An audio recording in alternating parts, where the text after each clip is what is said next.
tous, c'est Bérangère de Pattes en l'air, j'espère que vous allez tous très bien. On se retrouve aujourd'hui pour une nouvelle vidéo sur le thème comment prendre un nouveau départ avec son chien. C'est quand même une problématique que l'on rencontre souvent, même si elle n'est pas dite comme ça par exemple par nos clients qu'on a en cours physique. C'est quand même quelque chose que beaucoup de personnes souhaiteraient faire, prendre un nouveau départ avec son chien parce qu'on estime que ça s'est mal passé, qu'on n'a pas été à la hauteur, qu'on n'a pas su se faire comprendre du chien. Je vous rappelle que c'est pas quoi. Pour nous, c'est jamais la faute du chien, dans le sens où c'est notre rôle d'humain de l'accompagner dans tout ça, dans son éducation, et de l'adapter à notre vie d'humain. Donc aujourd'hui, comment prendre un nouveau départ, comment prendre un nouveau départ, tout simplement, il n'y a rien d'autre à dire, donc on commence directement. En premier lieu, faites le point de la situation actuelle. Le but n'est pas de vous juger, de vous auto-flageller, mais tout simplement d'avoir un point de ce qui se passe aujourd'hui, par exemple le nombre de sorties que vous faites par jour, par semaine, l'éducation que votre chien a, les problèmes de comportement qu'il peut avoir développés, juste pour savoir où vous en êtes. Et je vous conseille évidemment de noter tout ça, tout simplement pour pouvoir y revenir plus tard et se souvenir de ce qui était valable avant et de comparer avec après.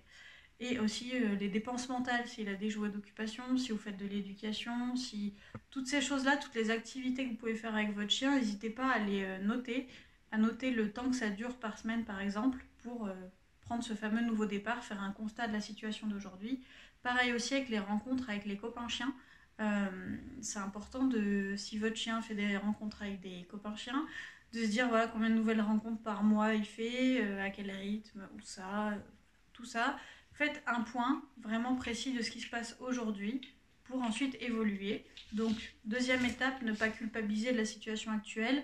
Si la situation telle qu'elle est aujourd'hui ne vous convient pas, de faire ce point et de s'en rendre compte, c'est le premier point avant le changement. Ça ne sert à rien de vous culpabiliser du tout, ou si vous culpabilisez, faites de cette culpabilité quelque chose de positif et de sain, de constructif pour l'avenir. C'est pas la peine de culpabiliser pour culpabiliser, de vous morfondre à dire j'ai pas fait assez, j'ai pas fait ci, j'ai pas fait ça. Dites-vous plutôt ok, aujourd'hui c'est comme ça, maintenant ça sert à rien de se le remettre dans la tête toutes les 5 minutes, donc qu'est-ce que je fais pour que ça aille mieux demain. Pareil, quand on a une réaction qu'on estime non adaptée avec notre chien, de crier, de frapper le chien. Si vous estimez vous aussi que ce n'est pas un comportement adapté, posez-vous, soufflez un bon coup et demandez-vous dans la même situation qu'est-ce que je ferai à la place la prochaine fois. Donc pareil ici, ce qui actuellement ne nous convient pas, qu'est-ce qu'on va faire de mieux, qu'est-ce qu'on va mettre en place dès aujourd'hui pour que ça aille mieux avec son chien et pour le faire évoluer dans le bon sens qu'on aura choisi.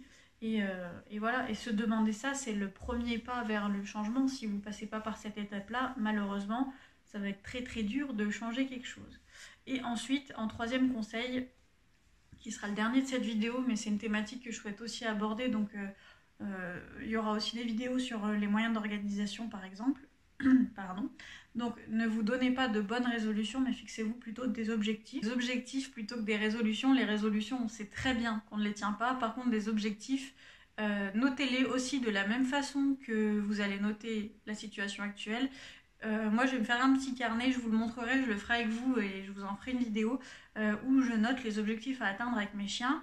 Alors, pour ma part, c'est plutôt en termes de nombre de balades par semaine, en termes d'éducation aussi tous les jours pour leur apporter leur stimulation mentale, et en nombre de nouvelles rencontres aussi. Vous pouvez très bien faire ça avec tous les types d'activités que vous faites avec votre chien, mais je pense que c'est parlant vraiment en termes de nouvelles balades, de rencontres et de temps d'éducation. Après, on peut très bien ouvrir ça aussi à l'alimentation. Comme nous, dans le futur, on aimerait bien les passer au barf, par exemple, et ben, se faire de ce cahier un petit mémo pour les chiens pour savoir comment s'y prendre et tout ça, et les rations qu'elles prennent, et si elles préfèrent ci, elles préfèrent ça, si elles ont du mal avec telle viande, par exemple. Pour l'éducation, pour l'ANA, je sais qu'on va sûrement retravailler le suivi naturel. Ça a déjà commencé d'ailleurs. J'essaye d'en faire un chien le plus libre possible, donc sans laisse.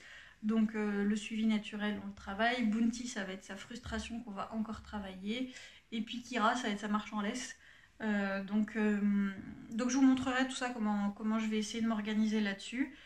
Et puis voilà. Et puis voilà pour mes petits conseils. Fixez-vous ces objectifs et puis revenez dessus. Alors les objectifs, je vous conseille de les diviser. C'est-à-dire qu'au début, vous faites objectif pour l'année 2019 par exemple. Et puis après, vous les divisez mois par mois pour pouvoir avoir un suivi et contrôler régulièrement que vous êtes dans la bonne lancée, on va dire. Donc je vous montrerai comment je fais dans une prochaine vidéo. Et puis j'espère en tout cas que ces conseils vous auront aidé à prendre un nouveau départ avec votre chien. Et on se retrouve du coup dimanche pour la prochaine vidéo. Salut!